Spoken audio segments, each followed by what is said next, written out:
Buenas tardes a todos.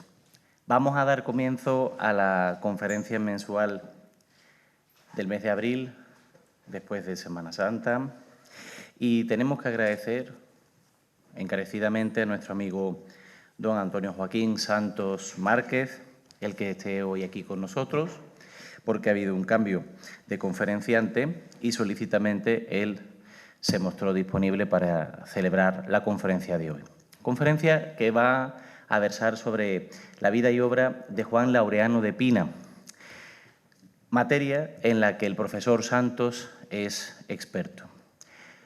Voy a presentarles a continuación a este amigo que ya ha participado en otras actividades de los amigos del museo, visitas, estoy pensando, por ejemplo, en la de la iglesia de San Buenaventura, la parroquia de San Benito, y también nos ha dado alguna conferencia, la última en el año 2024, sobre el altar de plata de la Catedral de Sevilla.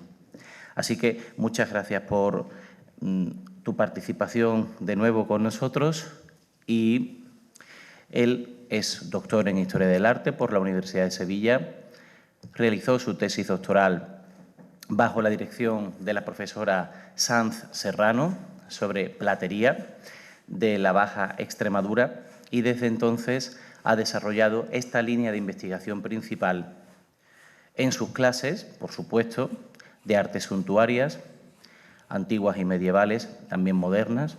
Yo fui alumno suyo hace 20 años y, por supuesto, en distintos trabajos presentados en encuentros científicos, en conferencias, en congresos y, por supuesto, con su labor de publicista en artículos, en revistas especializadas, capítulos de libros y libros, monografías.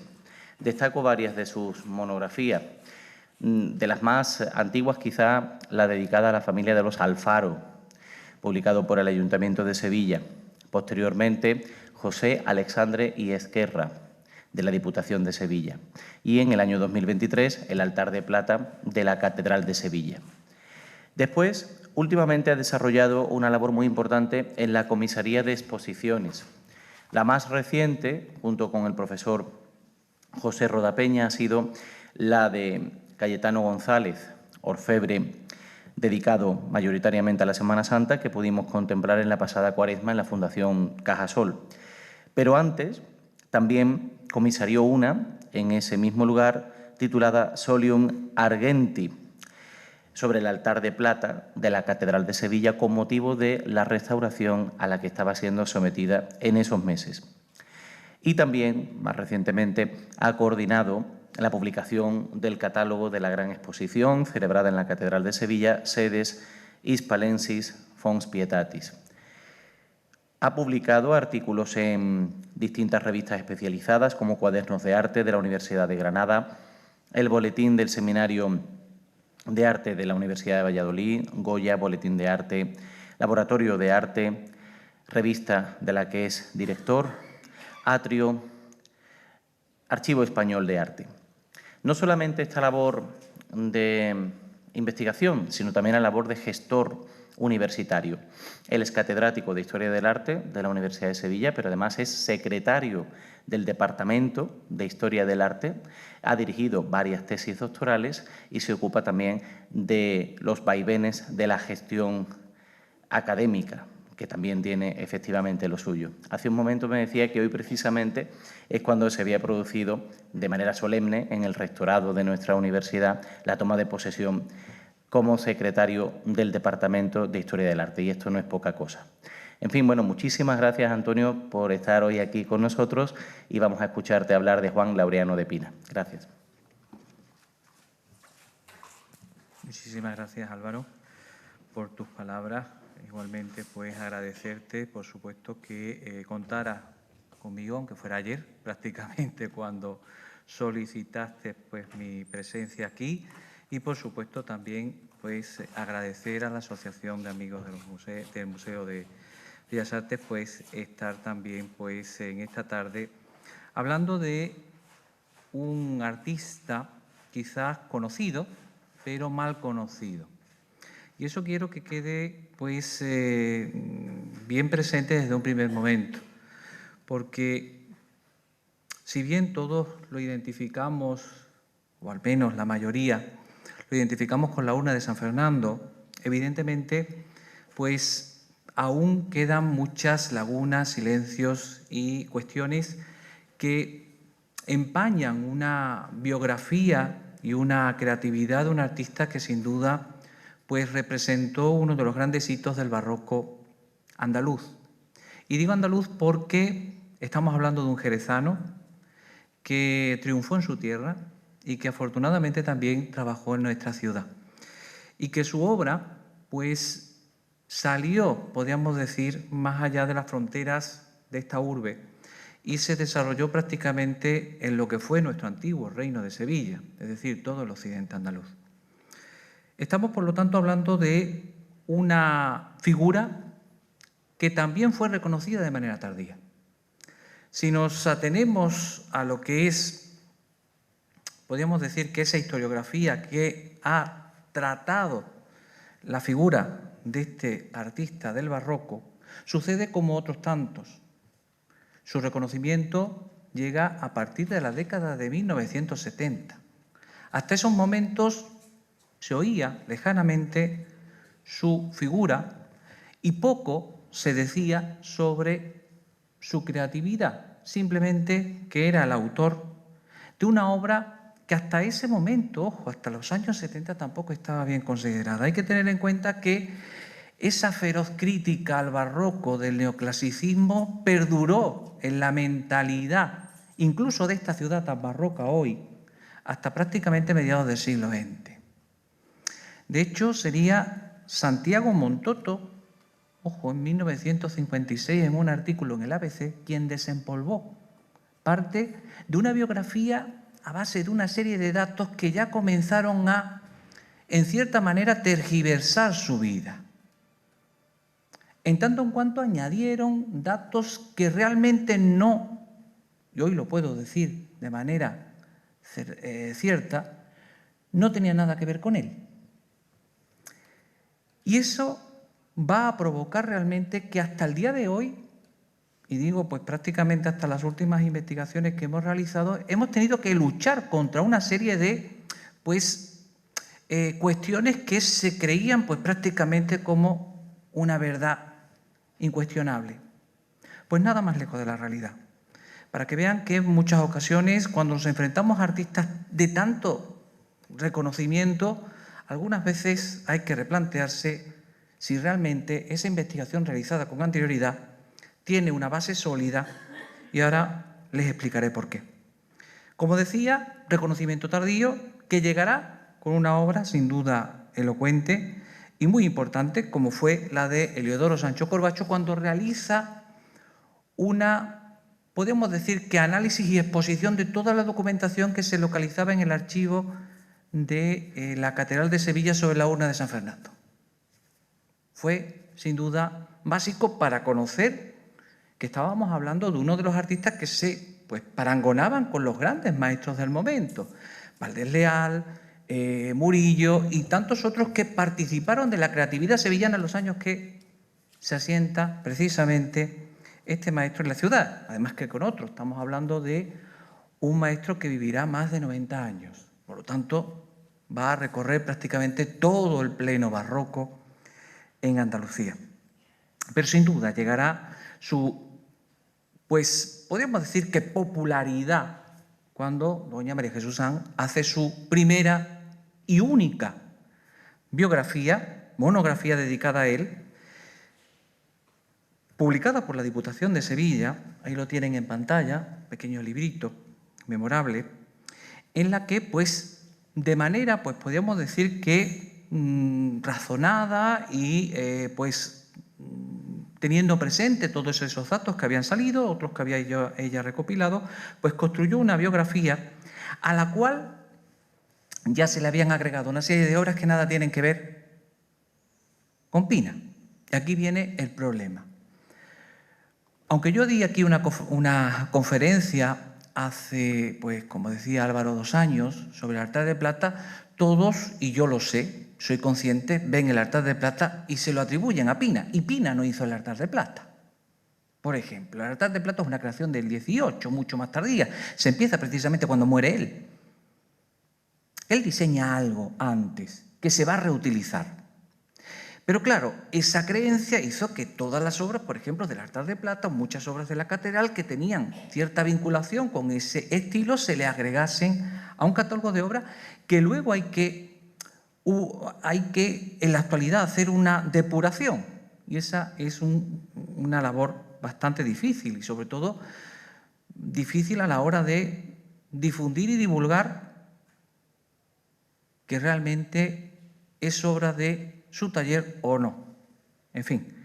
Luego vendrá la obra de la magna obra colectiva de la Catedral de Sevilla, donde pues precisamente el doctor Palomero Páramo hizo una labor encomiable en lo que fue la catalogación de las obras principales de la catedral, en las cuales va a documentar de manera bastante certera una serie de creaciones, entre las cuales aparecía, como no, algunas que hizo el propio Juan Laureano de Pina en la catedral.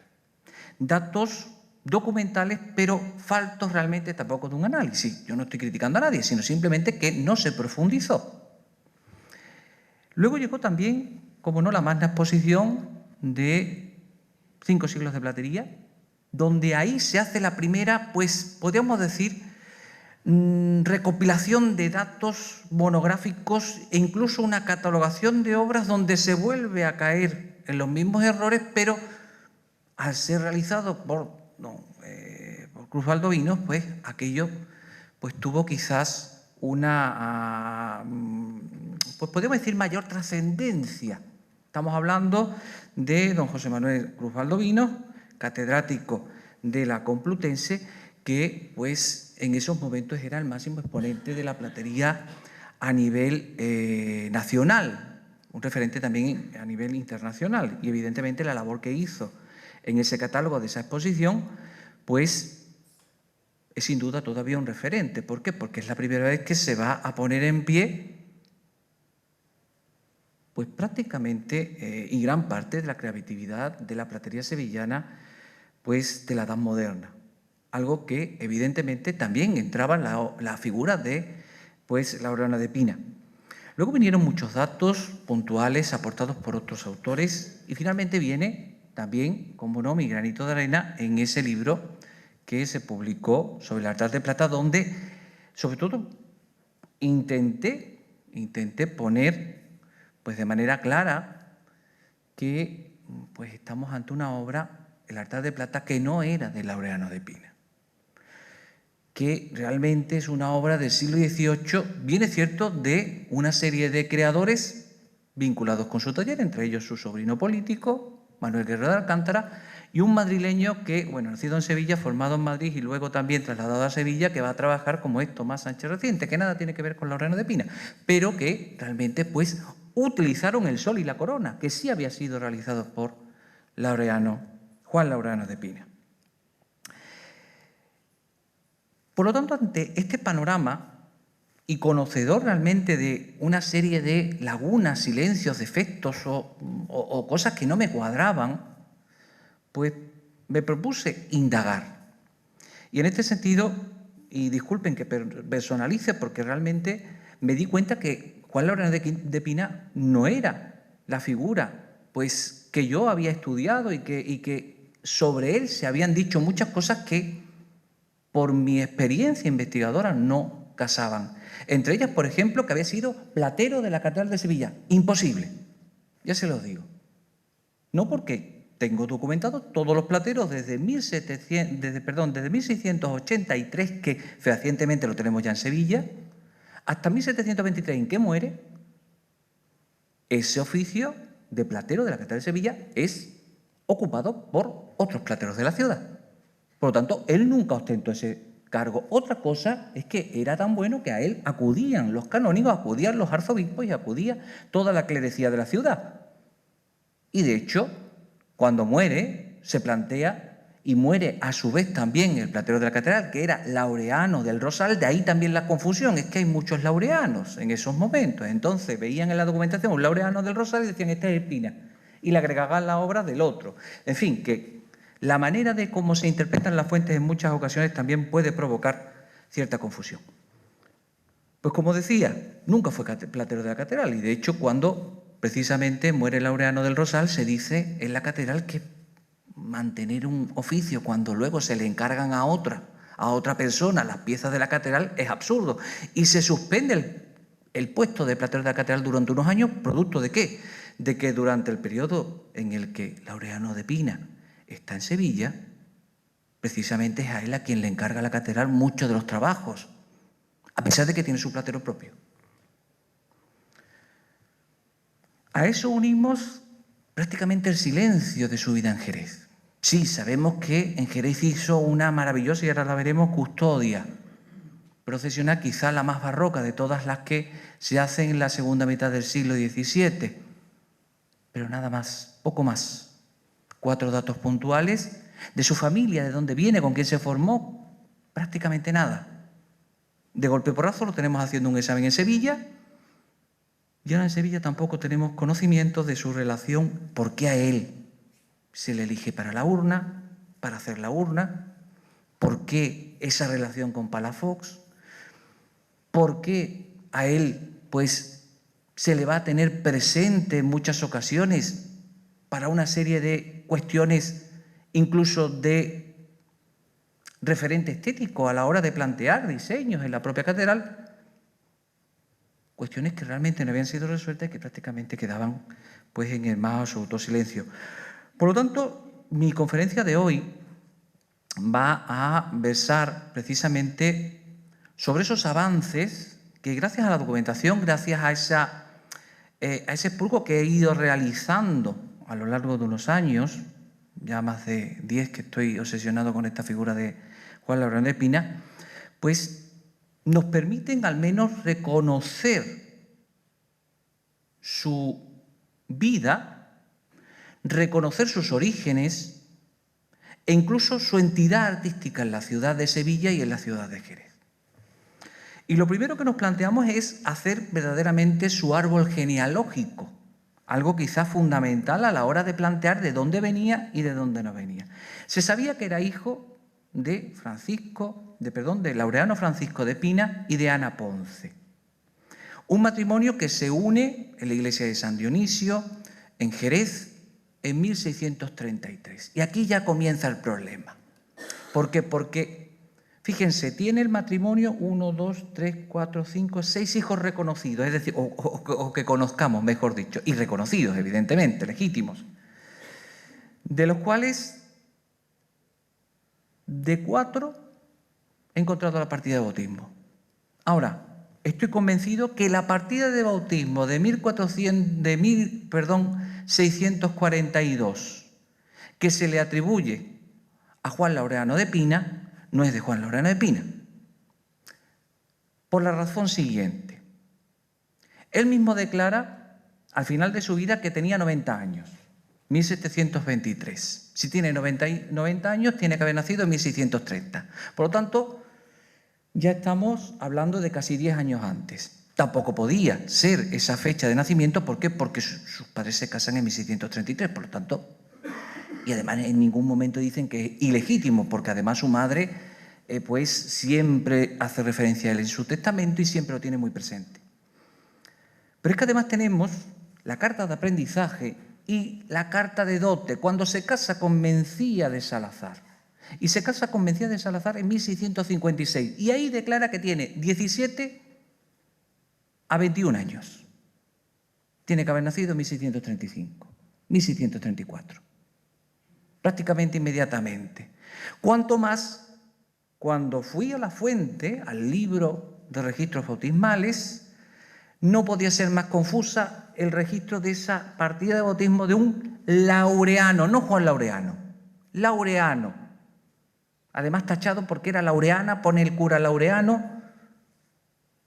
Y ojo, es una familia donde el nombre de Laureano, desde el abuelo hasta el nieto, está presente. Por lo tanto, no es extraño que pues 2 hermanos tengan el nombre de Laureano. Yo considero que debió nacer posiblemente en una localidad cercana, puede ser Sanlúcar de Barrameda, Cádiz o incluso Trebujena, que sus padres no estuvieran en Jerez y por lo tanto no lo bautizarán en Jerez. Habrá que buscar. En Jerez no está su partida de bautismo. Pero bien es cierto que él va a vivir en Jerez, va a tener esos hermanos y sobre todo la más importante de sus hermanos será su hermana Marina. Y digo la más importante porque es la que se casa en 1649 con Juan Díaz de Mendoza, platero. El único elemento, podríamos decir, vinculado al oficio de platero que hemos encontrado en su familia anterior, porque eran mercaderes. Su padre era mercader, su madre mantiene la tienda de mercadería cuando precisamente muere su marido, en torno a 1648, y por lo tanto no tiene vinculación nada más que con su cuñado. Ahora veremos el periodo de formación. Juan Laureano de Pina tendrá 4 hijos y precisamente a 2 le pone el nombre de Laureano. A su hijo primogénito, que muere, es el primero en 1657, Laureano Nicolás. Después tendrá una hija Juana, Laureana y Agustina. Pues bien, sabemos que de toda la prole, de todos los hijos, ninguno se va a dedicar al oficio, tan solo Laureano Nicolás de Villalobos, que fue pues prácticamente criado por Juan Laureano. ¿Por qué? Porque Laureana se casa con Antonio de Villalobos y Antonio se va a Indias y deja a su mujer, a 2 hijas de un anterior matrimonio y a su hijo recién nacido en Sevilla, a cargo de Juan Laureano de Pina. Será, por lo tanto, pues el único varón que se va a dedicar al oficio y que prácticamente va a ayudar al abuelo en los últimos momentos de su vida. Ya veremos también cómo aparece en escena el sobrino de su segunda esposa. Se va a casar en 1702 con Francisca Guerrero y esta pues aporta al matrimonio un sobrino, Manuel Guerrero de Alcántara, que va a convertirse realmente, él sí, en el sucesor del taller de Juan Laureano de Pina. Por lo tanto, este es el árbol genealógico que hemos conseguido reconstruir. Pero ¿qué sucede en esa etapa jerezana? Una etapa jerezana que, como decía, estaba prácticamente llena de silencios hasta que fuimos a las fuentes, desempolvamos las fuentes y las fuentes arrojaron una serie de razones bastante interesantes. Lo primero, no tiene vinculación, como decía, su familia con lo que es el arte de la platería, eran mercaderes, pero vivían en la zona de los plateros de Jerez. La plaza de Plateros, al lado de San Dionisio, la calle de Francos, van a vivir en ese área y posiblemente su cuñado, casado con su hermana, pues prácticamente en edad muy temprana, pues lo iniciaría en el oficio, pero su madre, ya viuda, lo va a poner a aprender en Jerez de la Frontera con Pero de Baena. Y en ese momento, en 1653, precisamente lo pone a aprender el oficio de platero, sobre todo para que sepa cincelar y sepa también abrir buriles, es decir, técnicas específicas. Por lo tanto, ya tiene conocimientos de platería, ya ha tenido una formación previa. Y sobre todo pone mucho empeño la madre en que su hijo termine examinándose. Y es extraño, porque en Jerez no hay gremio. Y en Jerez no se van a examinar si no vienen a Sevilla. El gremio de Sevilla era el que mandaba, podríamos decir, en todo el antiguo reino. No había gremios hasta el siglo XVIII donde los plateros se examinaran para ejercer el oficio, si no venían a Sevilla. Pero su madre pone mucho empeño. ¿Cuál fue nuestra sorpresa cuando, precisamente en Sevilla, nos encontramos una carta de pago de su madre al mismo platero, ahora ya avecindado en Sevilla, al siguiente año, donde le paga pues el dinero que le adeudaba al platero por mantener a su hijo. Se va a comprometer a pagarle 50 ducados, la mitad se lo paga en el 53 y la otra mitad se lo paga en el 54 en Sevilla. Por lo tanto, tenemos a Juan Laureano aprendiendo en Sevilla. Si bien su madre puso mucho empeño en que se examinara, sabemos que no se va a examinar, porque el examen lo pasará en 1676. Y ahora veremos el porqué. Lo que sí hace es que cuando acaba, en 1655, su aprendizaje con Pedro de Baena, regresa a Jerez. Y regresa a Jerez y lo primero que hace es casarse. Y cuando un platero se casa es porque ya tiene disposición de formar familia y, en definitiva, tener un negocio propio. Se casa en 1656 con una, podemos decir que dama bastante bien posicionada socialmente, con un hermano clérigo que le da una dote bastante importante de 13.000 reales y que él da unas arras valoradas en 2.000 reales también, y donde además aporta las herramientas de platero. Ya nos están diciendo que él va a ejercer. ¿Qué sucede? Que no ha hecho examen de maestría. Que en Jerez no hacían examen de maestría. Eso también se los digo. O venía el veedor de Sevilla y decía, oye, hacer examen, o no hacían el examen, porque su cuñado tampoco tenía en esos momentos el examen de maestría y trabajaba para las mejores instituciones religiosas de la ciudad. Por lo tanto, tenemos ahí a un ya platero formado, mayor al menos de 17 años, por su propia declaración, él lo dice en el documento, y que desgraciadamente en la documentación de protocolos de Jerez no encontramos una obra suya hasta 1664. ¿Qué sucede en esos 8 años? Pues posiblemente que esté trabajando con su cuñado. Y de hecho la primera obra que lo vemos firmando es cuando va a ser contratada unas andas para el Santísimo Sacramento de la parroquia de Lebrija. Y la firma su cuñado y la firma Juan Laureano en 1664. A partir de ahí comienza una carrera, pues podemos decir que meteórica. En tanto en cuanto serán las mejores sacramentales de Jerez y de los pueblos de alrededor los que requieran de sus servicios. La Cartuja de la Defensión, 6 relicarios documentados en diferentes momentos. Y cómo no, las parroquias, la propia Colegial del Salvador, todos requieren de los servicios del propio Juan Laureano de Pina. ¿Qué sucede? Que nada se ha conservado. Desgraciadamente, todos esos registros documentales no se corresponden con obra conservada, tan solo, como decía anteriormente, la magnífica custodia de casi 1,20 m de alto. Ojo, estamos hablando de una gran y monumental custodia de sol, donde va a revolucionar realmente el concepto de la custodia, pues podríamos decir de tendencia manierista y geométrica que había dominado hasta ese momento. ¿Por qué? Porque la va a cubrir de ornamento.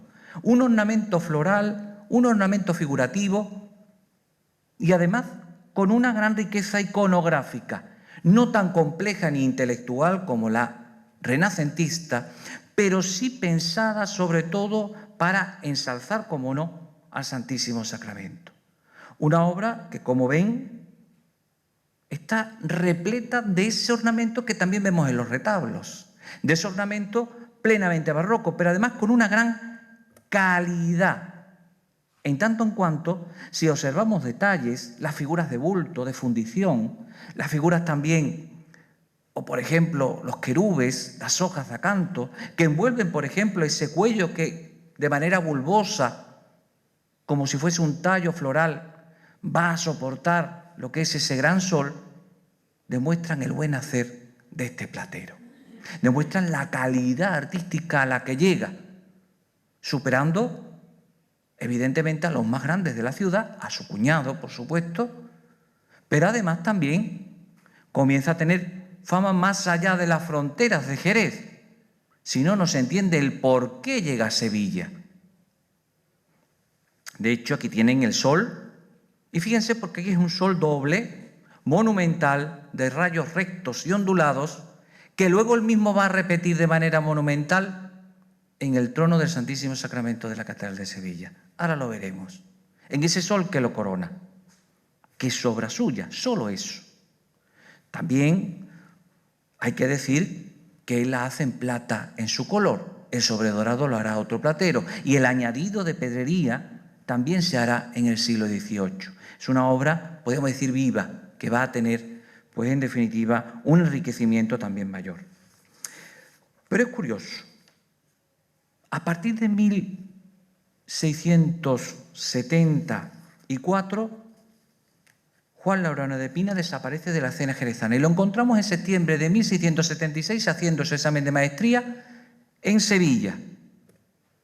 La razón, posiblemente todavía el emporio de la ciudad de Sevilla todavía era cabeza del comercio americano, muy decaída evidentemente por la crisis de mediados del siglo XVII, pero todavía era una entidad económica, política y social de la Baja Andalucía, pues posiblemente atraído por ese potencial quería trasladarse. Pero ojo, desde 1676, donde dice que vive en la Collación de Santa María, hasta 1681, no hay rastro en la Collación de Santa María de ningún Juan Laureano de Pina. Añado un dato más. No hay en las 24 escribanías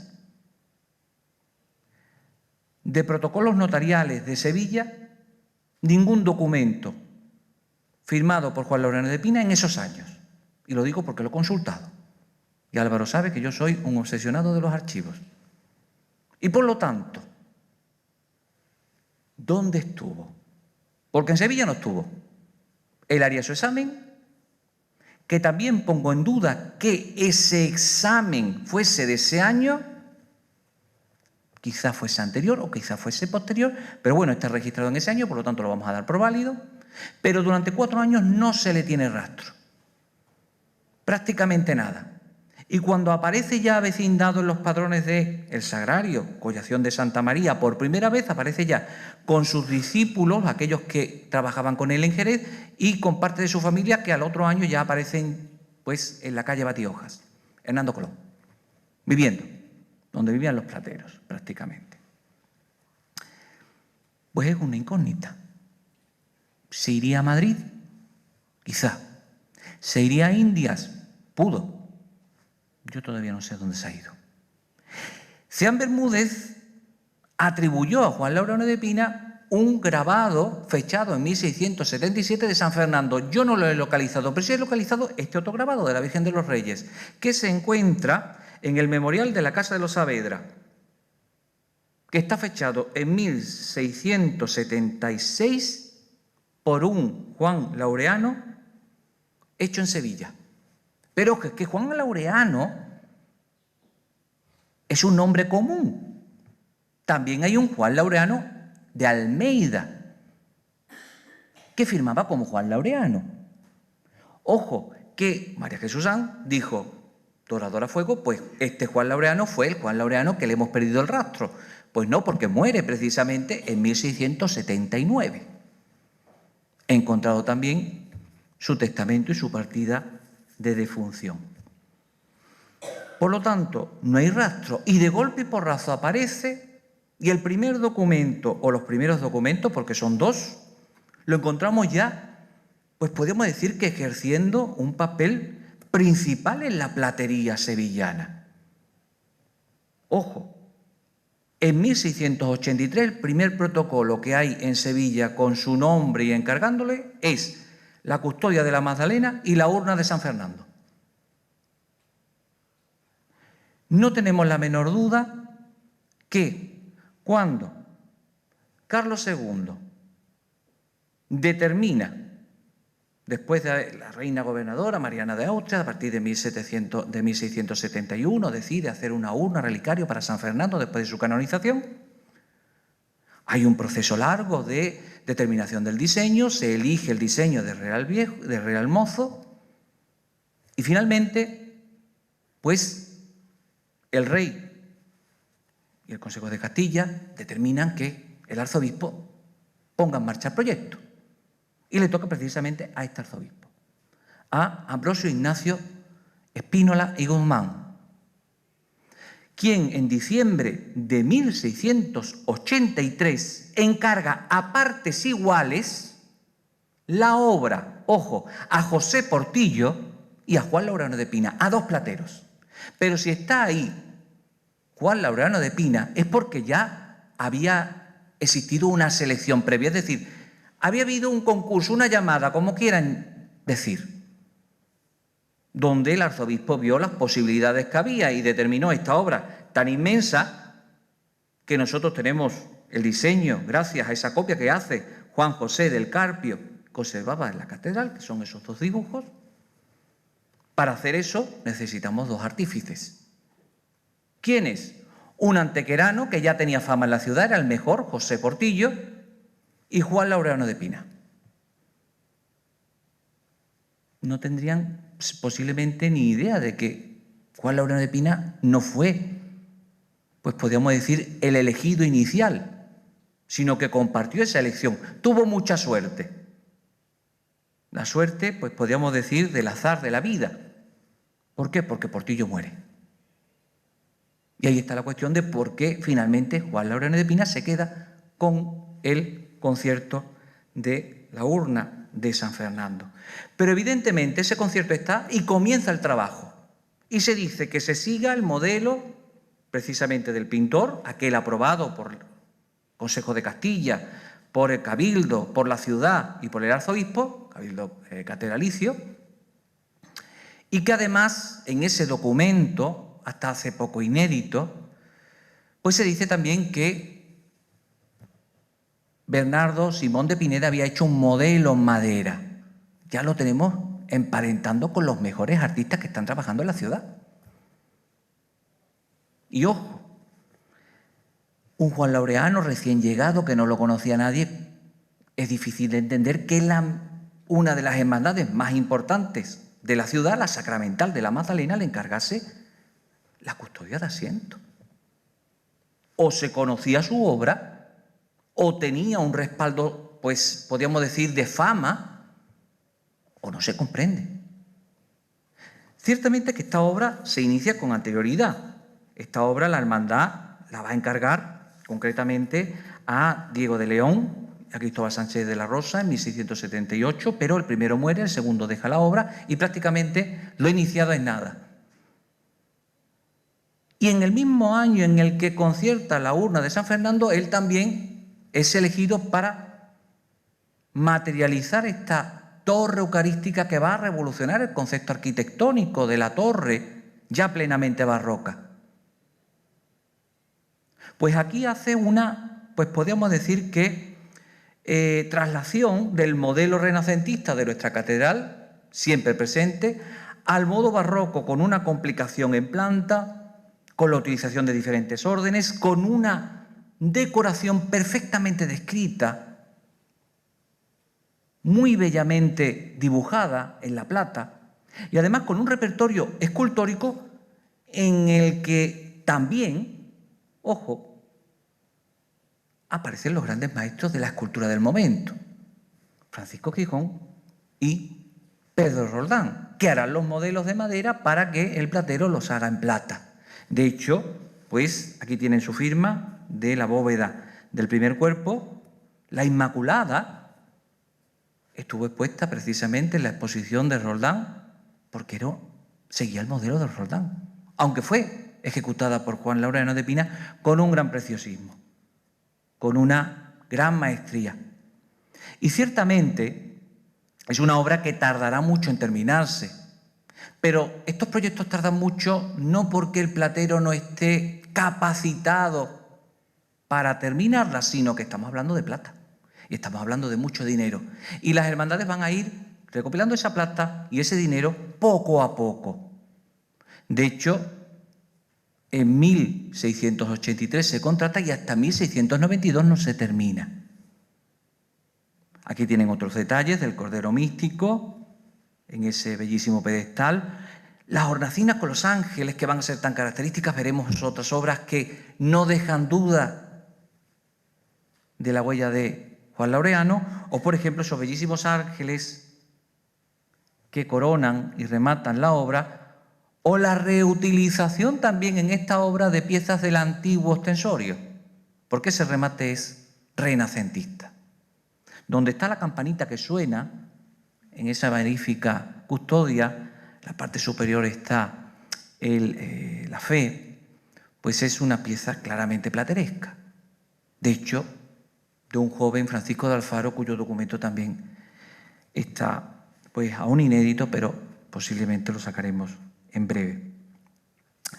Lo cierto es que una obra tan importante, como decía, que va a traducir a la manera barroca y que va a ser seguida también por otras composiciones similares, ya veremos también su intervención en otra custodia pues importante, es una carta de presentación en la ciudad importantísima.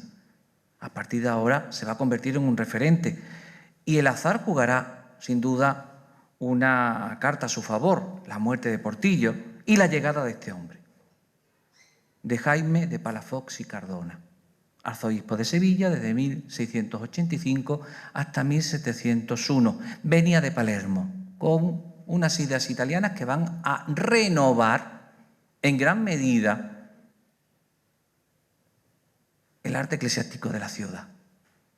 Tan solo hay que recordar que él nos trajo, cómo no, esa magnífica escultura en plata de Santa Rosalía de la Catedral, con aires berninescos, de Palermo, y que pues tuvo un celo, tuvo un interés por promover un arte decoroso propio de los tiempos, de esa contrarreforma ya triunfante, y que se va a traducir también en muchas obras, del que se va a convertir en su referente. Ojo, Juan Laureano de Pina se convierte en el referente para todas las promociones en plata de este arzobispo. Pues bien, como decía, muere José Portillo en 1685. Se paraliza la obra, hay un problema. Desde la corte le dicen al arzobispo que solucione el problema y lo replantea. De hecho, el 10 de enero de 1686 concierta ya definitivamente con Juan Laureano de Pina la obra. Ojo, una obra que debía ser totalmente de latón dorado su exterior y la urna interna de plata. Y hoy día no es así. Por lo tanto, ya veremos cómo hay más cambios, más conciertos, en función también de la evolución económica de las arcas reales y de la capilla real, del arzobispado y de todos los que aportaron dinero, evidentemente, a esta empresa. Lo cierto es que no va a ser realizada esa contratación por el propio arzobispo, porque el propio arzobispo se encontraba de visita. Va a ser el arzobispo de Sevilla que más, pues podríamos decir que en serio se tome el tema de las visitas. Este hombre sí va a recorrer pueblo a pueblo y va a ser muy riguroso en la observancia de pues la doctrina tridentina en esas localidades. ¿Por qué lo digo? Porque precisamente en Morón estará en ese año. ¿Y qué hace en Morón? Encargar un nuevo sagrario. ¿A quién se lo encarga? A Juan Laureano de Pina. ¿Y qué modelo toma Juan Laureano de Pina? El monumental sagrario de Francisco de Alfaro de la Catedral de Sevilla, traducido a la manera barroca, con la misma articulación arquitectónica, salomónicas, columnas corintias enriquecidas con ornamento y luego pues toda una pues epidermis de flora y de querubes. No busquen pues ni jeroglíficos ni alegorías, porque el barroco, pues sobre todo en estas obras de platería, no va a ser prolija en ese sentido, va a ser más sencilla, más, pues podemos decir que simple con respecto a la renacentista. También la muerte de José Portillo le va a venir muy bien a Juan Laureano de Pina para posicionarse en la Capilla Real. Si se le ha encargado a él ya definitivamente la urna de San Fernando, también se va a convertir precisamente en el platero de la Real Capilla. Ese cargo sí lo ostenta. No el platero de la catedral, es que había dos plateros. Bueno, mejor dicho, tres. Uno, el platero de la catedral, otro, el platero de plata de la Real Capilla y otro, el platero de oro del joyero de la Virgen de los Reyes, pagados a sueldos para que estuviesen atendiendo esos ajuares. Luego también estaba el platero episcopal, que solía corresponderse también con el platero de la catedral. Pues bien, precisamente en 1686-1687 va a realizar el juego de 6 candelabros descritos perfectamente con sus pies triángulos, con las armas de reales en su base, que hoy día pues luce el altar de la Virgen de los Reyes.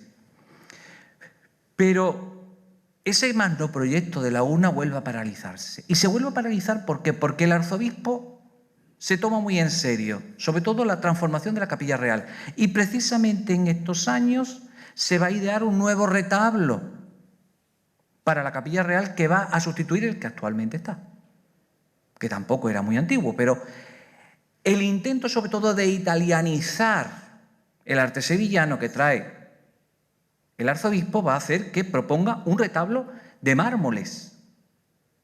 Para ello va a pedir tanto a Palermo como a Roma diseños a sus artistas de referencia, tanto a Mato como a Grano, como a Bernini incluso, y luego el diseño lo realiza con esas ideas el propio Bernardo Simón de Pineda. Pues bien, en este proyecto también va a participar Juan Laureano de Pina, ¿realizando qué? Realizando este elemento,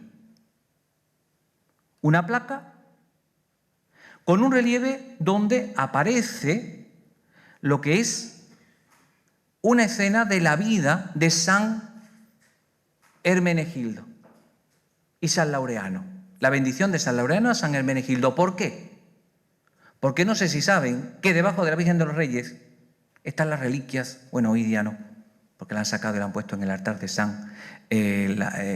San Leandro, las reliquias precisamente de ese santo pilar de la iglesia sevillana. Si quitamos el frontal del altar de la Capilla Real, encontramos una especie de armario con 2 puertas, pues ahí está siempre, o ha estado siempre, las reliquias del propio San Leandro. De ahí que pues se hiciera esa especie de relieve donde, como ven, bastante bien resuelto, su arquitectura, su composición, aparecía esa escena, como no, de Leandro bendiciendo a San Hermenegildo, 2 santos evidentemente de esa antigüedad cristiana sevillana, y que iba a ser la puerta de acceso a ese nicho donde se iba a encontrar el relicario con las reliquias del cuerpo de San Leandro. ¿Qué sucede? Que el proyecto no se hace, pero se va a reaprovechar el relieve. ¿Dónde? Precisamente también en un frontal del altar que oculta ese mismo lugar donde hoy día, desde el siglo XVI, pues está el armario donde se guardan o guardaban las reliquias de San Leandro. Pues este proceso va a afectar a la urna. Y es entonces cuando vuelve a ser contratada. Palafox contrata la urna, pero ahora dice que sea enteramente de plata. Ahora entramos en una urna de plata, 1690. ¿Pero por qué? Porque el rey había dado, pues, una cantidad ingente de plata destinada precisamente, el impuesto del almojarifazgo había sido dado para financiar la urna. Pero es que Palafox había pues promovido en las Indias la recaudación de limosnas. Y llegan limosnas desde Guatemala, México, Perú, Lima, para financiar la urna. Hay dinero. Por lo tanto, se plantean, por supuesto, que esa urna exterior de latón dorado fuese ahora de plata. Que tan solo de latón dorado fuesen los relieves figurativos, que finalmente serán los que se hagan. Pero ojo, no crean que la urna se acaba, nada más lejos de la realidad. Quedará también paralizada y ya veremos el porqué. Precisamente, ya tuvo ocasión de hablar del altar de plata. Pues el altar de plata, el origen, está precisamente en la promoción que hace el arzobispo Palafox y en Juan Laureano de Pina. ¿Pero qué se promueve? Un trono compuesto por un sol y la corona, solo eso. La montaña de plata, eso es del siglo XVIII. Observante fue el único arzobispo que iba todos los días a la octava, y eso enfurecía al cabildo porque estaba todo el día pendiente. Ya saben que es el arzobispo de los 1000 pleitos, casi nos quita los 6, casi, bueno, quitó todas las danzas del Corpus Christi, pues arremetió incluso con las vestiduras de la Inmaculada Concepción, porque el celeste era un color no litúrgico. Es decir, estaba sentado, tomaba nota y luego elevaba Dubbio a Roma. Pues yo creo que estaría muy aburrido el pobre, porque vio lo endeble que era el riel con el que se ocultaba el Santísimo y se destapaba durante la octava. En esa ceremonia que duraba todo el día, por las mañanas se descorría, se hacían pues todo tipo de ritos, cantos, al mediodía se volvía a correr la cortina, por la tarde, con el baile de los seises, que se hacía para entretener, para la siesta, pues se abría, se exponía y por la noche, es decir, a las 6 de la tarde, cuando ya caía el sol, pues se volvía a correr la cortina, siempre iluminada con cera, el Santísimo porque quedaba expuesto, pero se hacía con un riel muy endeble. ¿Qué hace el arzobispo? Yo voy a financiar una corona. Financia una corona. Lo mismo hizo con el altar de trascoro, que es el que os muestro en pantalla. Quizás alguno lo recordará que este era lo que se montaba realmente para la solemnidad del Corpus, que se celebraba en el trascoro de la catedral. Desde 1992 no se monta, pero existe todavía, yo lo he visto, pasa que no está en condiciones para hacer una foto, la corona y el viso, que es ese sol pequeñito. El viso ya existía. Aquí también se utilizaba un riel. Pues bien, en 1693 financia también esa corona.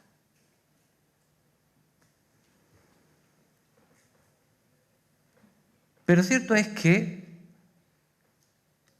llegaron una serie de noticias desde Italia. Y de golpe y porrazo, después de haber financiado para la octava del Corpus, es decir, para ese gran escenario que se montaba en el altar mayor para exposición de Santísimo tanto en el Corpus como en la Inmaculada, y luego, años más tarde también para el Tríodo de Carnestolendas, a pesar de haber financiado pues en el 89 una corona, deciden en el 94 desbaratar la corona y hacer un trono nuevo. Y es lo que conocemos hoy día como el remate del altar de plata de nuestra catedral. Es lo que hace Juan Laureano. ¿Y de dónde se basa? De este trono, que precisamente se estampa en ese momento y lo hacen los artistas de referencia que había tenido en Palermo, Amato y Grano. Y precisamente, como ven, el sol, la corona, es decir, va a reproducir ese modelo, pero de manera monumental y con un sabor hispánico, porque le da su toque. Fíjense que el italiano tiene los rayos biselados, es decir, los rayos pues quizás más espontáneos, podríamos decir. Lo que hace Laureano de Pina es utilizar la composición, podríamos decir, tradicional hispana, rayo recto y ondulado, siguiendo el modelo que antes hemos visto precisamente en esta custodia. Es decir, en su custodia, verá. Va a traducirla al modo hispano, pero sin perder efectismo. Pero fíjense el dinero que no tendría este hombre, de familia noble, evidentemente, y lo obsesionado con el culto eucarístico que tendrá a bien regalar a su ciudad natal, a Zaragoza, otro trono del Santísimo. Y se conserva en su catedral. No tengo buena foto, pero aquí lo tienen. El sol y la corona. Lo va a hacer Juan Laureano de Pina en el mismo año que está haciendo la de la catedral. Pero el dibujo lo tenemos en el propio archivo de la catedral. ¿Por qué sabemos que es el dibujo? Porque además de hacer referencia a que el tamaño de la corona ha de ser similar al de la corona chica del trascoro. Además de eso, aparece con palmos aragoneses y medidas castellanas. Es decir, está planteado para que se entienda en Zaragoza. Y afortunadamente lo tenemos.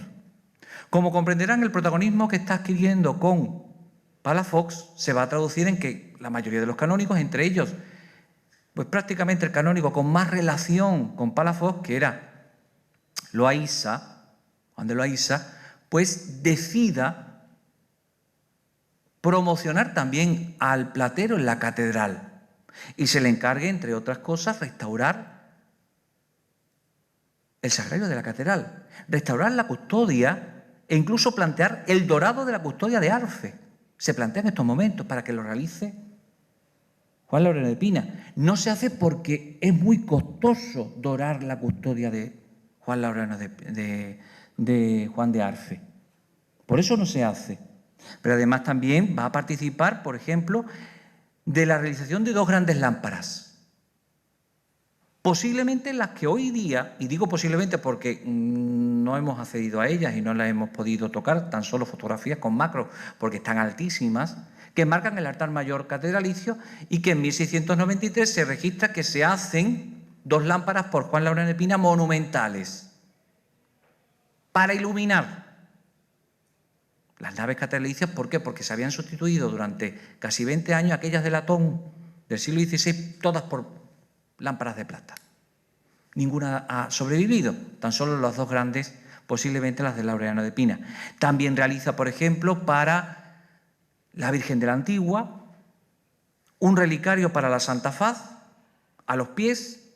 Hoy día la Virgen de la Antigua, no sé si tienen en mente, su capilla tiene un sagrario con la Santa Faz. Pues nunca fue sagrario.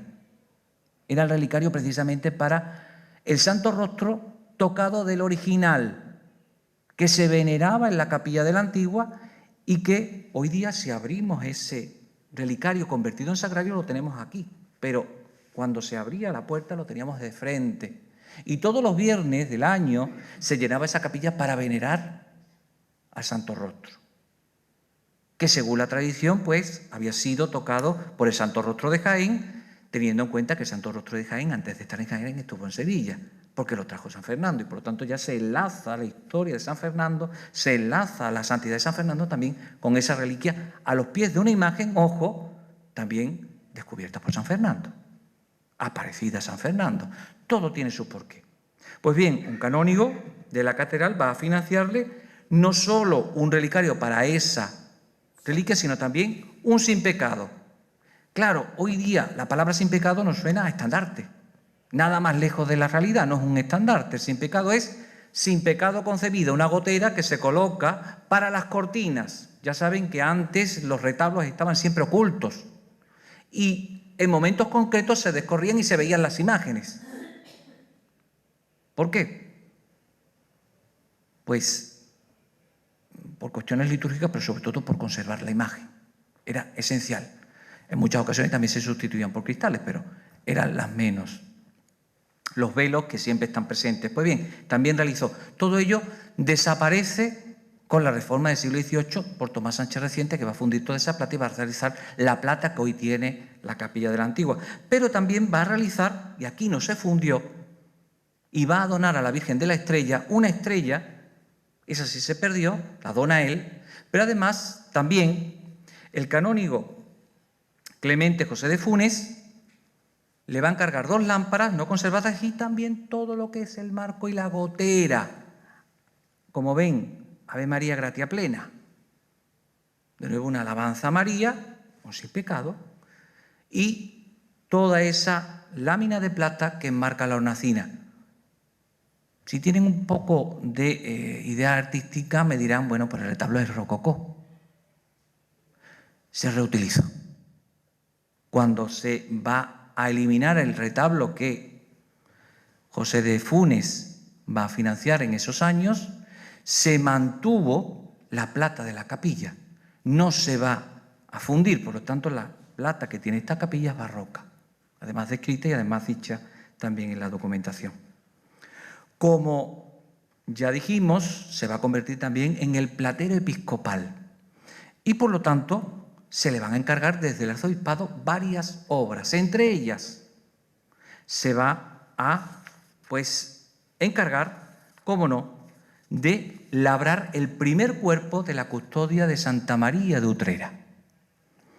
Era una obra que había sido ya encargada a otro platero sevillano, Blas Ruiz, en 1678, pero al morir prácticamente no había hecho nada. Posiblemente por falta de financiación, muchas veces se firmaban los contratos, no se terminaba, y entonces tanto la parroquia como el Ayuntamiento de Utrera tienen a bien encargarle, como no, al platero referente en estos momentos, ya había ejecutado la custodia de la Magdalena, una custodia también monumental. ¿Y qué se dice que cuando tuviese el primer cuerpo hecho, que por favor lo trajera o traerá para comenzar a utilizarlo.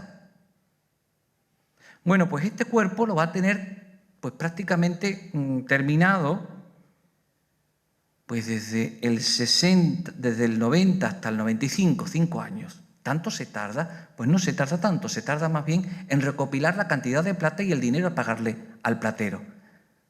¿Qué sucede? Que finalmente no la termina. Y no la termina y llega a firmar y a cancelar la escritura después de haber recibido 1.381 pesos escudos de plata, es decir, pesos mexicanos, pesos de los que valen, de la gran moneda de estos momentos. Pero la hermandad se queda sin dinero y se queda solo con el primer cuerpo, y es la obra de Juan Laureano. Luego será terminada en 1708 por Felipe Ponce, un platero local, y por eso hoy día tiene 3 cuerpos.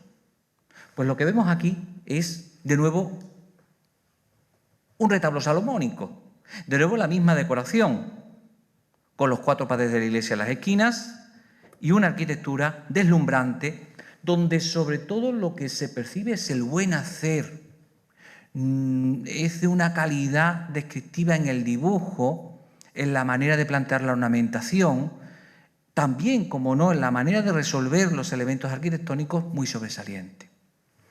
Otra obra que hace también en estos años será la segunda obra que se conserva en Jerez, concretamente la urna de Santo Entierro. Sancho de Sopranis publicó en su momento, a principios del siglo XX, que esta obra había sido iniciada en 1669, si tenemos en cuenta ese dato, por lo tanto, estaba en Jerez. Nada más lejos también de la realidad, porque no comenzó en ese momento. En ese momento la hermandad comienza a recaudar limosnas. Y afortunadamente, gracias a un testamento, el de don Manuel Ponce de León y Villavicienso, dice en 1689 en una cláusula que había reunido 60 pesos de plata para dar inicio a la urna que debía hacer Juan Laureano de Pina, vecino de Sevilla. Por lo tanto, la urna se hace en Sevilla, no se hace en Jerez, aunque su destino fuera su ciudad natal. Ahora veremos cómo nunca romperá los lazos con su ciudad natal. Él va a mantener a su madre, Ana Ponce, le manda dinero. Ana Ponce se tendrá que quedar con toda la prole de esos hijos, sobre todo de sus hijas, los tendrá que mantener. Y él va a aportarle dinero. ¿Por qué? Porque lo tiene. Porque en estos momentos está, podemos decir, en la cresta de la ola. Ya veremos cómo después ya la cosa cambia. Y como decía, aquí lo que se nos va a plantear también es algo evidente. Es una obra sevillana y además va a seguir a pie juntilla el modelo planteado para la urna de San Fernando. Es la urna interior. Aquí os muestro un dibujo de la urna interior y os muestro también la urna hoy día. Si quitamos lo que es esa urna exterior que hoy día vemos en la capilla, reciente, no lo he dicho, pero está recientemente restaurada, de San Fernando, lo que nos encontramos es una urna similar, con los mismos detalles ornamentales. Lo que sucede es que tan solo se abre una puerta delantera para observar la reliquia. Ya veremos cuando se sacó en procesión si aparecía con la urna externa. ¿Para qué? Para que el pueblo viera la reliquia del santo. También trabaja para Marchena y realiza para la custodia de Francisco de Alfaro estas puertas para el primer cuerpo. ¿Por qué? Porque se va a utilizar como urna del Jueves Santo. Se cierra el primer cuerpo, los 4 arcos del primer cuerpo con estas puertas, y la custodia, igual que en la Catedral de Sevilla, la custodia de Arfe también se utilizaba para contener la urna del Jueves Santo de la reserva bajo el monumental torreón del monumento. Pues en Marchena igual, y aquí tenemos una obra que hace en 1700 de una gran calidad descriptiva, sobre todo pues elementos eucarísticos y de nuevo con la misma flora y los mismos elementos también singulares. También tenemos documentada intervenciones, por ejemplo, realiza un sagrario para la Cartuja de las Cuevas, por supuesto desaparecido, trabajos para las capuchinas también de Santa Rosalía, encomendado como no por Palafox, que es su fundador, trabajos para Aral, Hinojos, para la cofradía de San Nicolás de Tolentino, del convento de los Agustinos, también de la cofradía de de Nuestra Señora de la Palma, del convento de San Francisco, de la cual era hermano, y a la cual le hace un frontal de plata, además costeado por su parte. No se han conservado, evidentemente. Lo que sí se ha conservado es algo muy singular, ya publicado concretamente por doña María Jesús Sáenz en su momento, son los regalos que hace para Tierra Santa. Es curioso y también digno de reseñar, es decir, estamos viviendo en un momento en el que Juan Laureano de Pina tenía bastante dinero y ahora veremos que va a ser un patrocinador artístico. Y la documentación así lo refrenda, pero de golpe y porrazo, en una serie de estudios que se hacen en Tierra Santa, en los tesoros de los sagrados lugares, aparecen una serie de obras. Algunas fotos no son buenas, por ejemplo, esta obra nunca se ha fotografiado más, o no lo han encontrado, de un cuadro de la Virgen con el niño, en cuyo marco aparece una inscripción que fue donado por Juan Laureano Hispalense en 1691. Lo más posible es que sea él. Siempre ha extrañado cómo un orfebre, bien es cierto que con entidad, con renombre, con importancia social, evidentemente, es el primero entre sus iguales, codeándose con el arzobispo y con los posteriores arzobispos, con los anteriores también, regalos a Tierra Santa. Cuando los regalos a Tierra Santa los hacían los reyes y los prelados y el alto clero. Pero no es el único. Ojo. La urna del Jueves Santo que se coloca en lo más sagrado de la cristiandad, como es la losa donde estuvo depositado el cuerpo de Cristo, para los oficios del Jueves Santo, en el Santo Sepulcro. Esta urna es de Juan Laureano de Pina, donada en 1695. Y no hay duda porque, fíjense los detalles de esas guirnaldas o estas capillas. Las mismas que en la custodia de la Magdalena. Además de estar documentadas que la obra resuma, aunque bien es cierto que en la última exposición, sí, pueden consultar el catálogo, han metido el patazo tremendo de decir que esto es napolitano. Y digo el patazo porque, hombre, nuestra platería es muy buena, pero la napolitana nos da 20 vueltas. Eso ya se los digo. Nápoles tuvo una platería mucho más sobresaliente que esta urna. Y mira que esta urna es buena. Pero esto es, a pie juntilla, Juan Laureano de Pina. Pero no solo eso, sino que tenemos otro regalo. También fíjense cómo aparecen los franciscanos, posiblemente su vinculación con los franciscanos, o quizás sea un regalo de Palafox. Tampoco lo podemos descartar. Pero precisamente también tenemos esta obra. Este bellísimo portapaz para la Basílica del Nacimiento de San Juan Bautista en Carem, en Israel. Documentada con una inscripción donde pone que Juan Laureano de Pina en 1699 pues donó esta obra. Dinero tenía. Y les digo ¿por qué? Porque en su Jerez natal los Pina tenían capilla funeraria. De hecho, su madre dice, y su padre se enterró en la capilla de la Iglesia de la Victoria. Y no contentos con ello, ellos van a promocionar, según el testamento de su mujer, Mencia de Salazar, la capilla sacramental del convento de Nuestra Señora de Belén, patrocinando y pagando el retablo que debía cobijar un lienzo suyo, de la Virgen del Socorro, patrocinando sus lámparas, patrocinando sus sagrarios, su puerta sagrario de plata y su copón de plata. Todo eso lo sabemos por el documento del testamento donde dice su mujer que por favor que termine de dorar el retablo. Estamos hablando, por lo tanto, de una solvencia económica y de un intento de reconocimiento social, porque ambos sabían que no se iban a enterrar en Jerez, porque precisamente no tienen derecho de enterramiento, solo derecho de capilla. Porque además su capilla funeraria estaba en la Iglesia de la Victoria. Ojo, estamos hablando de un platero, un profesional, de un oficio destacado, pero evidentemente manual, que tiene sin duda una serie de componentes, podríamos decir, casi, podríamos decir casi nobiliarios. Pero no contentos con ello, tenemos también la compra que hace de los derechos de sepultura y capilla en Valverde del Camino. ¿Qué pinta Juan Loreno de Pina en Valverde del Camino? Muy sencillo, especulación pura y dura, lo que hacen ahora más o menos muchas empresas con los edificios habitacionales que tanta falta hacen y que muchas veces están tan faltos. Ellos van a comprar la capilla, se la compran a la iglesia y se la venden luego a la hermandad sacramental, sacándole evidentemente un dinero. Y lo hace él y su mujer en 1694. Por lo tanto, tenemos ahí realmente pues unas ganancias importantes y ellos están invirtiendo. Bien es cierto que si la muerte de Mencía de Salazar en 1697 hubiese coincidido con la suya, pues a lo mejor hubieran pues muerto en olor de multitudes, podemos decir. Pero es que él vivió mucho más.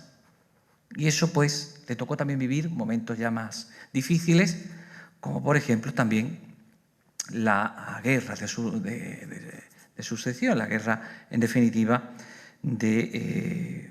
que acontece en el Reino de España a partir del año 1700. Y esa etapa la hemos titulado como la etapa final de su vida, donde una vez muerto su esposa, va a buscar una esposa nueva, Francisca Guerrera de Alcántara, una cordobesa, de la familia de los Guerreros, que también eran plateros, evidentemente no iba tampoco perdido.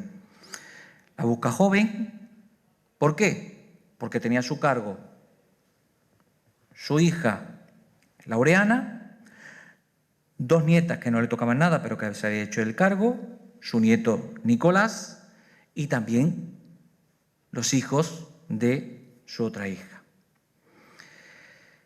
Lo cierto es que se casa y en esos años prácticamente lo que viene es una cierta decadencia. ¿Por qué? Porque lo primero que se decide por parte de las instituciones eclesiásticas, el arzobispado, Capilla Real, ayuntamiento incluso, que también está involucrado, paralizar la urna y guardarla. ¿Por qué no se llega a terminar? No hay dinero. 1705. Además, prácticamente pues no hay rastro de documentación en esos primeros años. De una actividad, no se ve que su taller fuese uno de los talleres más punteros. Hay otros talleres que trabajan mucho más y que están mucho más presentes en la ciudad. Estamos hablando de una persona ya de casi 60 y tantos años en esa época, ¿eh? Y es cuando ya entran de lleno tanto su nieto, que se va a convertir en un gran cincelador, como ese sobrino político, nacido en Sevilla, hijo del hermano de Francisca, que lo acogen como un hijo porque no van a tener hijos. Era algo también muy común. Y lo va a formar como platero. Tanto es así que se van a convertir en sus herederos artísticos. Y de hecho habrá que pasar esos primeros años de guerra, hasta 1710, para comenzar otra vez a despuntar ese taller. Precisamente una obra muy sobresaliente será la lámpara que le encargue otro arzobispo, Manuel Arias, la del sagrario de la catedral. Una vez que el monumental retablo de Jerónimo Balbás se ha terminado, se va a hacer una lámpara para el Santísimo, precisamente titular de esa iglesia, monumental y digna de un recinto, y hace una verdadera revolución, porque es un concepto de lámpara novedoso, vegetal, turgente, nada que ver con otro diseño que realiza, sin duda mucho más grande, para la Capilla Real. También conocemos que esta primera obra va a coincidir con la muerte de su esposa. Se queda otra vez viudo, pero ya no va a contraer ya más matrimonio. Y pues ya son los últimos años de su vida donde dudamos que él cogiera un cincel, ¿eh? Esto es como muchas veces el director artístico. Y que fueran sus discípulos, Laureano Nicolás y Manuel Guerrero de Alcántara, quien hicieran realmente el trabajo. Va a realizar también unos atriles para la iglesia de Santa María de Utrera y se va a renovar todo el aparato de plata que magníficamente se ha restaurado también de la Capilla Real. ¿Por qué? Porque como no se hace finalmente el retablo de mármol, los capellanes dicen, pues vamos a renovar por lo menos su platería. Le piden o nombran a Diego de Illanes como diputado para organizar, como no, toda esa reforma. Es el que habla con Juan Laureano, con el taller, y plantean hacer una gran gotera para los velos del altar, para correr cortinas, para que la Virgen de los Reyes no estuviese todo el día expuesta. De hecho, todavía hay fotografías de principios del siglo donde se ven las cortinas. Es decir, la Virgen de los Reyes, tú no entrabas en la capilla y veías a la Virgen de los Reyes. La Virgen de los Reyes se veía en momentos muy concretos del día. Sobre todo para crear mayor expectación, evidentemente. Para que el ojo no se acostumbrase a ver cosa tan preciosa, podríamos decir. Además va a realizar 2 grandes lámparas y un nuevo frontal de altar. Pues bien, se encontrará de frente al capellán mayor. No se pueden imaginar la de peleas que hubo para realizar esta platería. Cosa que planteaba Illanes, cosa que le contradecía el propio capellán real, capellán mayor. De hecho, cuando se plantea la gotera, el capellán Oliver dice que esa gotera es muy discreta. Eso de utilizar terciopelo y utilizar esas letras, que sí, que es esa pues frase mítica de por mí reinan los reyes, en definitiva, pues la vocación de la imagen mariana, que él la pretendía hacer con fondo dorado, con una mayor ostentación. Los capellanes le dan la razón a Illanes y dicen que, hombre, que está acorde con la proporción del retablo y está acorde con el diseño aprobado. Y de hecho, pues sigue el modelo que posiblemente planteó en la capilla de la Antigua, en ese Sin Pecado que decía que se había fundido con posterioridad. Una obra barroca que reproduce la obra de tejido. ¿Por qué? Porque lo que aquí se está traduciendo en plata son esas goteras de cortinas, bueno, aquí no son maderadas, pero que prácticamente lo que hacen es ocultar el riel detrás, con esa frase, como decía, propia de la titular. También va a plantear la reducción de lámparas. La Capilla Real tenía lámparas como la Virgen de la Antigua, miles. Donaciones y donaciones que habían venido de Indias y de otras partes de Andalucía y de España por favores realizados y que habían hecho que la Capilla de la Antigua pues fuera una verdadera luminaria. Que deciden hacer 2 grandes lámparas. ¿Qué dice Oliver? Que va a perder luz. Que esas lámparas, ¿cómo van a ser pues sustituidas por 2 grandes lámparas que realmente no evocan esos regalos que se habían hecho con anterioridad? ¿Qué dicen los capellanes? Apoyan la decisión de Juan Laureano y apoyan la decisión de Illanes porque dice que dan mayor monumentalidad, proporción y belleza. Y aparecen mucho más acordes con lo que era la capilla.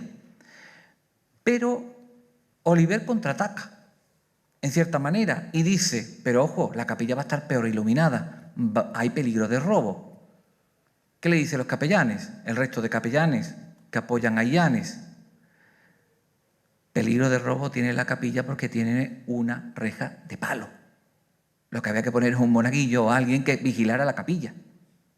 Porque luz va a tener, cuanto más será un ahorro de aceite y cera. Lo que se iba a tener se hacían 2 grandes lámparas. Y son las 2 grandes lámparas que hoy vemos, lámparas octogonales donde de nuevo repite todo ese vocabulario ornamental. También son de Juan Laureano de Pina, obra que quizás pues, pasa muy desapercibida a pesar de la monumentalidad. De hecho, fueron ideadas para colocarlos en los antiguos pescantes. Cuando lo colocan en los antiguos pescantes se caen. Por lo tanto, deciden colocarlas de la bóveda, como hoy día todavía está. Fíjense que son estas 2 grandes lámparas, que cuelgan de la bóveda de la capilla. Y finalmente, esos mismos años también hacen este frontal de altar que reproduce el típico frontal, podríamos decir que de tejido, pero en plata, con sus frontaleras, sus caídas, con sus heráldicas y todo repleto de una ornamentación que recuerda mucho al bordado. Ese es el diseño típico sevillano del frontal de altar, con una gran maestría en su acabado. ¿Qué sucede aquí? ¿Qué polémica hay? El relieve. Que Oliver va a acusar a Illanes de querer fundirlo. Y Janet le dice no, que no lo va a fundir, que lo que van a hacer es colocarlo y reintegrarlo. De ahí que se conserve en esta obra. ¿Por qué? Porque detrás de ese lugar está, como decía, ese armario con la reliquia de San Leandro. Y una vez concluida esta labor de plata, evidentemente donde van a participar como oficiales tanto Manuel Guerrero de Alcántara como su nieto Laureano Nicolás, se va a retomar la obra de la urna. Como decía, en 1705 se guarda, y una vez pasado todo lo que es ese proceso bélico, una vez repuestas las arcas reales, Felipe V da una orden, precisamente en 1718, que se reanude y se termine ya la urna. Y es lo que se va a hacer, se contrata de nuevo la urna y, ojo, Juan Laureano lo que hace es subcontratar la urna. Y la subcontrata a su nieto y a su sobrino político. Además de también al latonero Andrés Alonso Ximénez. Les dice que les va a pagar por este mismo contrato el dinero que les corresponde. Es decir, más claro el agua, es decir, el diseño, evidentemente, parte del modelo, porque así se dice también en el contrato, parte del modelo de Herrera el Mozo, pasa a lo que es el diseño de Juan Laureano y finalmente es rematada la obra, porque muchas piezas ya estaban hechas, es rematada la obra por esos tres personajes. Precisamente Andrés Alonso Ximénez será el gran latonero de la catedral, un oficio quizás denostado, pero ojo, va a ser el que realice los relieves también del altar de plata, de otras obras que se van a ejecutar en esos años. Y como dije, es una obra pues monumental, son dos urnas donde aparecen características propias de los diseños del maestro que se van a perpetuar, como son esos querubes, esas guirnaldas, y donde se va a exponer toda una pléyade de alegorías, jeroglíficos, lemas, que son tomados, como no puede ser de otra manera, de ese libro tan famoso de la canonización de San Fernando. Muchas de ellas, otras no. Quizás el frontal que se hace con posterioridad por José de Villaviciosa en 1740, ya muerto el Juan Laureano, es más fiel a este libro, pero bien es cierto que está presente, sobre todo porque son pues jeroglíficos, lemas, alegorías, que están muy vinculados con la santidad que contiene la urna. Además de ver cómo se va a levantar, pues podríamos decir que un baldaquino, 4 balaustres donde cuelgan esas bellísimas cadenetas, hoy restauradas magníficamente porque han podido ser limpiadas de rosas, y que se rematan en un casquete también floral que tenía la función, ojo, de soportar los velos, porque la urna tampoco se veía. La urna también estaba oculta por velos. De hecho, si tienen oportunidad de ver fotografías antiguas, verán cómo tiene una cortina la urna que se abría y se cerraba. ¿Para qué? No solo para ocultar, evidentemente, porque eso llama más a lo sagrado, sino igualmente para cuidar la urna. Una cosa más cuidada, que entrara menos polvo y que, en definitiva, durase más su limpieza. Ya saben que obra tan pues compleja es difícil de limpiar. De hecho, de ahí que haya tardado tanto en hacerse esa limpieza. Por ejemplo, aparecen pasajes de lo que es esa vida mítica del santo, cuando el ángel pues lo pasea por toda Sevilla, le indica los lugares santos, le indica incluso en la antigua mezquita mayor, donde está la Virgen de la Antigua, y prácticamente se le descubre ante él. Pues es tomado prácticamente también de esas alegorías que aparecen, de ese jeroglífico que fue realizado por Luisa de Valdés, o por ejemplo la aparición de la Virgen de Valme o la entrega de la luna a la Virgen de Valme, que también aparecía en esos jeroglíficos, también aparece perfectamente representado en esos relieves. Son de latón dorado, el resto de plata. Pero eso no va a quitarle valor, ni mucho menos. Es que el latón coge mejor el oro. y va a permanecer más el oro, por eso se utiliza latón. La plata se le va el oro. Y si uno es un vaso sagrado, se utiliza latón. Eso sí, los cálices, los copones siempre van a tener oro sobre la plata. Pero estamos hablando de recipientes que contienen lo sagrado. Aquí sí va a haber plata dorada dentro, porque esto es una doble urna. Una urna interior y una urna externa. Estamos analizando, evidentemente, la externa. O, por ejemplo, la famosa entrega de la espada por parte del arzobispo de Sevilla a Fernando de Antequeras y lo que le dio, en definitiva, la fuerza, también esa mítica de las reliquias de San Fernando que contiene la catedral, también se van a ser expuestas. Una serie de lemas, como ven, perfectamente resueltos. Las cartelas con una perfección en la carnosidad y en la textura, en definitiva, vegetal, de esa forma va a ser evidente. O esas alegorías, como por ejemplo el triunfo de San Fernando sobre el Islam, esa media luna con la espada, que hacía alusión tanto el lema como los versos del libro de la Torre Farfán, pues aparecen también incluso con inscripciones en la propia urna de San Fernando. Como ven, siempre bellísimas cabezas de ángeles, carnosa y turgente vegetación. Y como no podía ser de otra manera, en el frente principal aparece la entrega de las llaves de la ciudad de Sevilla, de una de las llaves, ojo, y de hecho es lo que se representa, aunque nosotros tenemos dos. Solo una entrega el rey, pues a Safat, que son las islámicas, porque la otra será entregada por la judería cuando haya judíos en Sevilla. No pudieron ser entregadas las dos llaves porque no había judíos en Sevilla, los almohades los habían echado a todos. San Fernando no se encuentra judíos.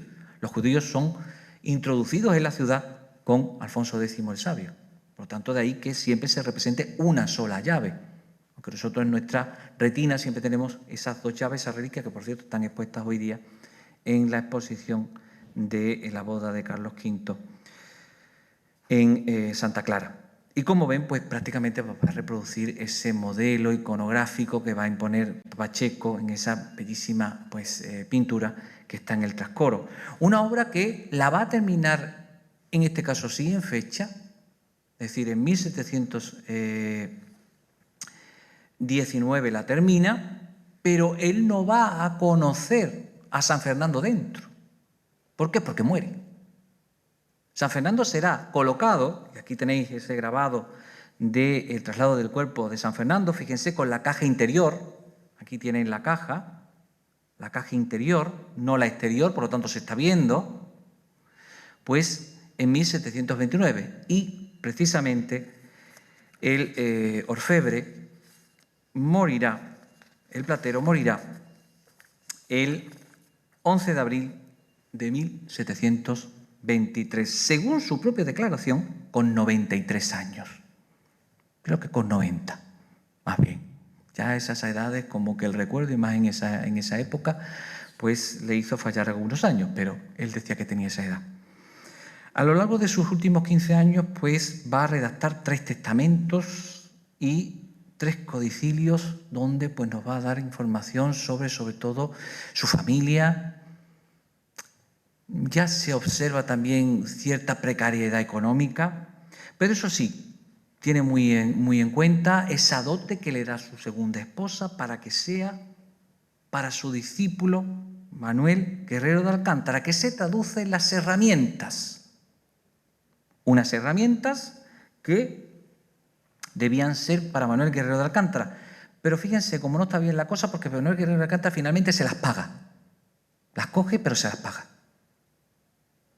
Y evidentemente Manuel Guerrero de Alcántara, cuando muere en el 10 de abril de 1723, se va a convertir en el maestro del taller.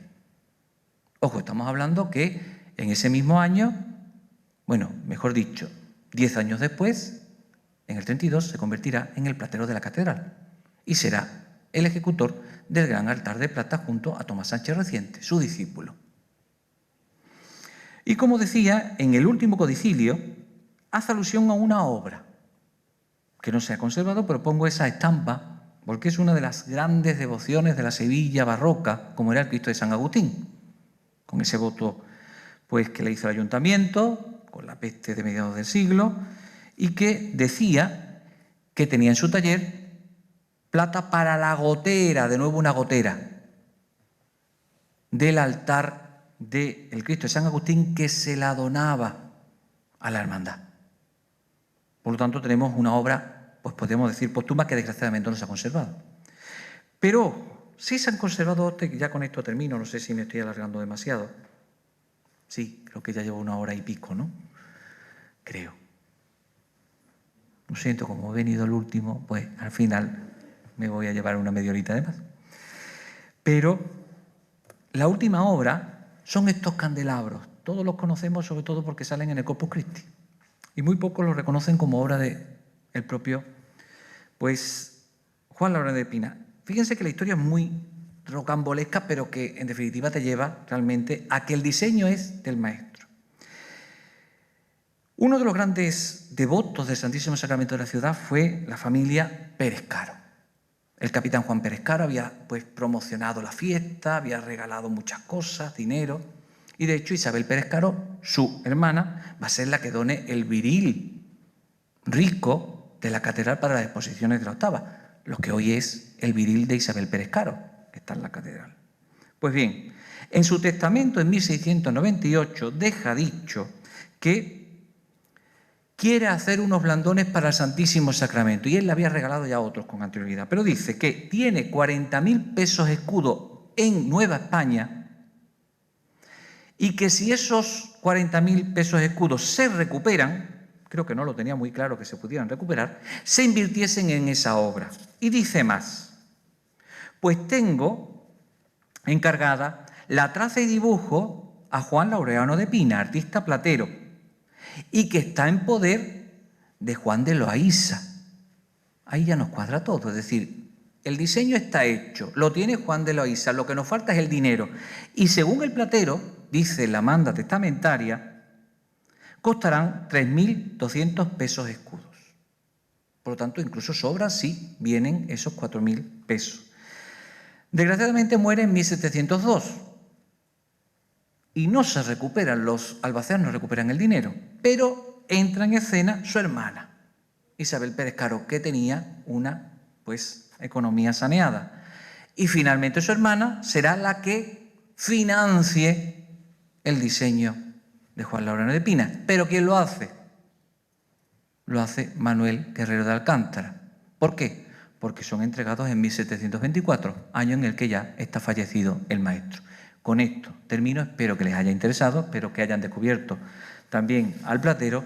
Muchísimas gracias y disculpen por haberme extendido, pero la emoción pues muchas veces hace que se extienda uno demasiado. Muchísimas gracias.